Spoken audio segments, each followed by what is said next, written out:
الرحمن الرحیم. راځو موږ سیسټمیک پیتالوژي کې په عصبي سیستم کې یو ډېره مهمه او اساسي موضوع باندې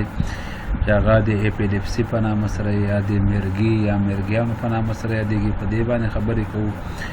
اپیلیپسي چې دا وایي دې ته چې دا یو ګروپ ناروغۍ دی چې په دماغ کې د ابنارمل برقي ډسچارج څخه منځته راځي. اپیلیپسي تعریف هم همداسې کوو چې ابنارمل electrical discharge is called epilepsy. عموما د راښکاره کېدو یا د تظاهر له مخې په دوو ګروپونو باندې ویشل شوي دي چې دا به تاسو په عقلي عصبي کې د اپیلیپسي په اړه باندې مکمل خبرې وشي چې اپیلیپسي ډېر سخت زیات لاملونه لري او ډېر سخت زیات لاملونه لري، مختلف لاملونه لکه بله منځته راځي چې تاسو له په عقلي عصبي کې به یې ولولئ. خو دلته موږ وایو چې د راښکاره کېدو لکه بله په دوو ګروپونو ویشل شوې ده. یو ته ویل کېږي پارشل اپیلیپسي یا قسمي اپیلیپسي او بل ته ویل کېږي جنرالایز اپیلیپسي. تاسو به د پارشل اپیلیپسي او د جنرالایز اپیلیپسي ترمنځ فرق وګورئ چې پارشل اپیلیپسي کوم ډول اپیلیپسي ته ویل کېږي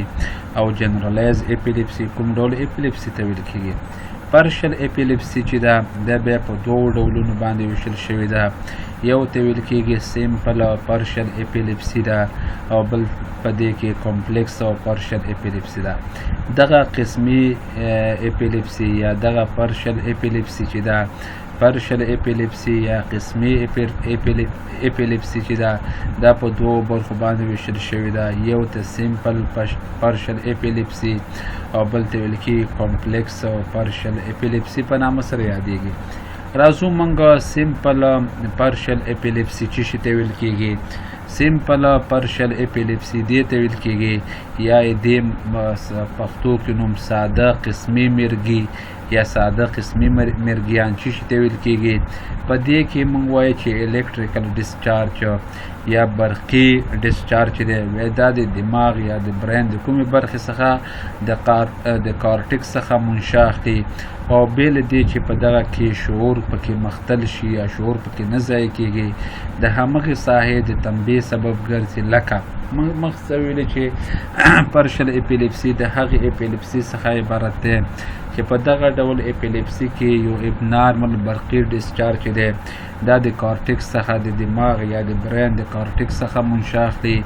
بېله دې څخه چې د ماشوم شعور پکې څنګه شي ضیاع شي. یعنې دغه اپیلیپسي داسې یو اپیلیپسي ده کله چې یو ماشوم یو خط لیکي، یو دم ماشوم یو ټوپ کوي یا یو ماشوم یو مطالعه کوي، په ده باندې یو دم د خوب یو حمله راځي او د خوب له کبله ناروغ ته یو ټکان ورکوي، خو ناروغ پکې شعور نه ضایع کېږي بلکې ناروغ د مرګي حمله پر راځي خو شعور پکې نه ضایع کېږي. دې ته موږ سیمپل پارشل اپیلیپسي وایو چې دا دوه ډولونو باندې دا ډېر ښه مثالونه دي. یو ته موږ جکسونین اپیلیپسي ده. تاسو یو ویډیو د جکسونین اپیلیپسي وګورئ چې په دغه کې ناروغ شعور نه ضایع کوي بلکې دغه کې ناروغ ته یو ټکان ورکول کېږي. مثلا که ناروغ یو خط لیکي ناروغ ته یو ټکان پکې ورکول کېږي یا یو ناروغ مثلا خوب یو حمله پرې راځي خو ناروغ شعور نه ضایع کوي دې سره چې په دغه حالت کې چې حرکي تشوش پکې منځته راځي. یو حرکي تشوش دی یا فوکل نیورولوژیکل ډیفیسیټ نه بلکې یو محرقي یا پچې حرکي تشوش پکې منځته راځي. بلې ټیمپورل لوب اپیلیپسي ده چې دلته په خپله د ابنارمل بوی او حافظې تشوش پکې منځته راځي. موږ سیمپل پارشل اپیلیپسي لنډ دې ته ویل کېږي چې دا عصبي د دماغ د برین د کارټکس څخه منشاخ دی، یو حرکي تشوش پکې موجود دی خو په دغه ډول اپیلیپسي کې شعور پکې نه ضایع کېږي، نو ځکه ورته سیمپل پارشل اپیلیپسي وایو. دوه مهم ډولونه دي، یو جکسونین اپیلیپسي ده او بل ټیمپورل لوب اپیلیپسي څخه عبارت ده. دوهمه نوع د سیمپل پارشل اپیلیپسي چې ده هغې ته موږ کمپلیکس پارشل اپیلیپسي وایو. کمپلیکس پارشل اپیلیپسي کې په دې کې حمله چې دا وي دا د سیمپل پارشل سیزر په ډول وي چې د کارټکس د تنبیه د شواهدو سره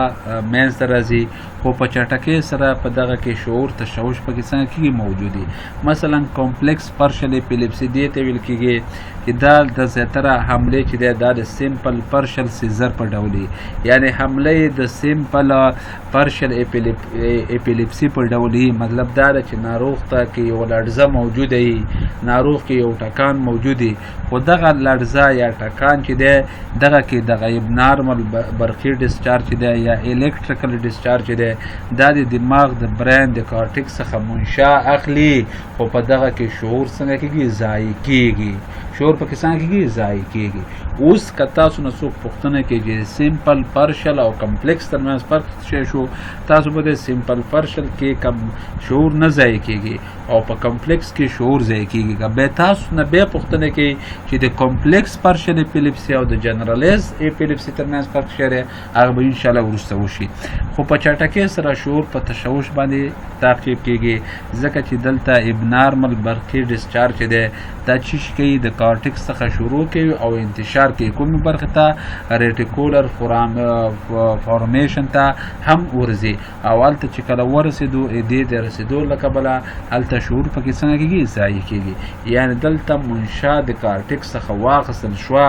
خو په پارشل کې سیمپل پارشل کې نور ساحو ته انتشار نه کولو، دلته د کارټکس څخه منشا اخلي خو دا ریټیکولر ساحې ته رسېږي او ریټیکولر ساحې ته چې هلته ورسېږي هلته کې چې مربوطه ساحه تنبیه شي نو په دې وخت کې شعور سړي ته څنګه کېږي د شعور ضیا سره څنګه یوځای. جنرالایز اپیلیپسي کې مونږ وایو چې په جنرالایز اپیلیپسي کې دلته ابنارمل الکتریکل ډسچارج دی دا په ریټیکولر فارمیشن کې منځته راځي. اوس د کمپلیکس پارشل اپیلیپسي او جنرالایز اپیلیپسي ترمنځ فرق شو. فرق دا دی چې په کمپلیکس پارشل اپیلیپسي کې لومړی د سیزر یو حمله منځته راځي، یعنی لومړی ناروغ ته یوه لړزه پیدا کېږي د هغې څخه وروسته شعور ضایع کوي. یعنی مطلب دا شو چې ابنارمل برقي ډسچارج د کارټکس څخه منشا اخلي، کله چې ریټیکولر ناحیې ته ورسېږي هلته کې هغې نه وروسته ناروغ شعور ضایع کېږي. خو په جنرالایز اپیلیپسي کې ناروغ اول له دې څخه چې لړزه په راشي، اول له دې څخه چې شخ شي ریجیډیټي واقع شي، ناروغ په اول کې شعور ضایع کوي. یعنی دلته ابنارمل برقي ډسچارج دی دا شروع کېږي د کومې ساحې څخه د ریټیکولر فارمیشن څخه شروع کېږي. په دغه ډول اپیلیپسي کې بې له دې چې د کارټکس د موضوعي تنبیه شواهد راوښیي نو اوس جنرالایز کې هم شعور ضایع کېږي خو په کمپلیکس پارشل کې هم ضایع کېږي. خو د کمپلیکس پارشل او جنرالایز ترمنځ فرق دا دی چې دلته په جنرالایز کې بې له دې چې د کارټکس موضوعي تنبیه شواهد موجود دي دا پکې نه، دلته شعور پکې آني ډول یا په چټک ډول سره ضایع کېږي. اوس که تاسو نه څوک پوښتنه وکړي چې سیمپل پارشل او سیمپل کمپلیکس او پارشل ترمنځ څه فرق دی، تاسو به چې سیمپل پارشل کې سیزر یې خو شعور پکې نه ضایع کېږي. کمپلیکس کې پارشل کې دا دی چې هلته لومړی سیزر یا جړکې موجود وي هغې څخه وروسته شعور ضایع کېږي. خو کمپلیکس پارشل د جنرالایز سره څه فرق دی، فرق دا شو چې په جنرالایز کې په آني یا په چټک ډول سره شعور ضایع کېږي بدون له دې څخه چې یو موضوعي ساحې یا د کارټکس یا د بلې موضوعي ساحې تنبیه شواهد پکې موجود دا پکې نه، په آني ډول سره شعور پکې ضایع کېږي مخکې له دې څخه چې یو شخص چې ته داخل شي سیزر ته داخل شي. دا تاسو دا مهم او اساسي خبره هم دا چې تاسو په دې فرق باندې پوه شئ. جنرالایز اپیلیپسي دوه اساسي ډولونه لري، یو د ګرانډ میل په نامه سره یادېږي، بل د پیټټ میل په نامه سره یادېږي. ګرانډ میل په ګرانډ میل مرګي کې شعور ضیا په جنرالایز کلونیک سیزر په ډول باندې تعقیب کېږي. تاسو به جنرالایز کلونیک سیزر وګورئ په ویډیو کې وګورئ یا یو نیټ لیور کې ناروغ پکې شخي پیدا کوي.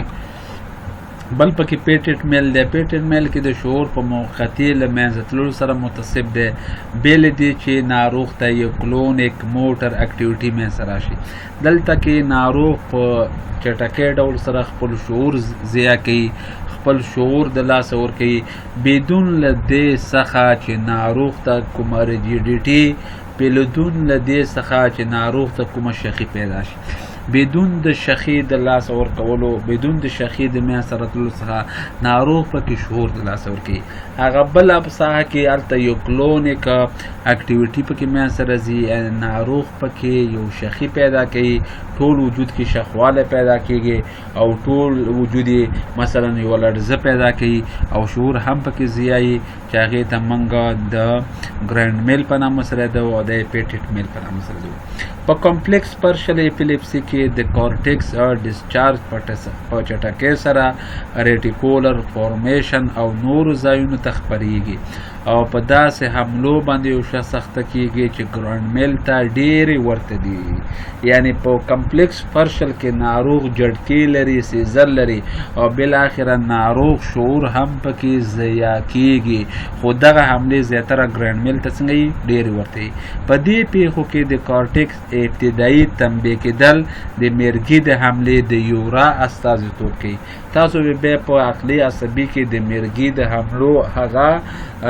ټیپونو باندې ټیپونه دلته لولي اول حملې اولنۍ صفحه د یورا په نامه سره یادوو یورا یې لومړنۍ صفحه ده چې ناروغ ته یو میسیج ورکوي چې تا باندې څنګه راځي میرګي راځي د میرګي لومړنۍ مرحلې ته یورا په نامه سره یادوو د میرګي سببي تصنیف چې ده یو ایډوپیټیک ایپیلیپسي ده چې دلته د جنرالایز میرګي زیاتره پیښې په کوچني والي کې بې له کوم واضح سبب څخه پیدا کیږي بلې سمپټوماټیک ایپیلیپسي ده چې دلته د پرشل ایپیلیپسي پیښې زیاتره د کورټیکس له آفت لکه بله وي یعنی جنرالی ایډوپیټیک ایپیلیپسي وایم دې ته چې لامل معلوم نه دی جنرالایز ایپیلیپسي ده چې په کوچنیوالي کې بدون له کوم واضح څخه منځته راځي بلې سمپټوماټیک ایپیلیپسي ده چې دا زیاتره د پرشل ایپیلیپسي په ډول باندې او دغه ایپیلیپسي زیاتره د کارټیکس د آفت له کبله منځته راځي نور لاملونه مرکزي عصبي سیستم تومورونه دي د CNS تومورونه په مرکزي عصبي سیستم تومورونه دي مرکزي عصبي سیستم کې موږ وایو CNS تومورونه دوه ډولونه لري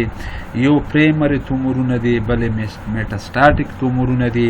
پریمري تومورونه له دماغ او د نخاع څخه منشأ دي او میټاسټاټیک هغه تومورونو څخه عبارت دي چې د یو بلې برخې څخه دماغ ته شی کوي میټاسټاټیک کوي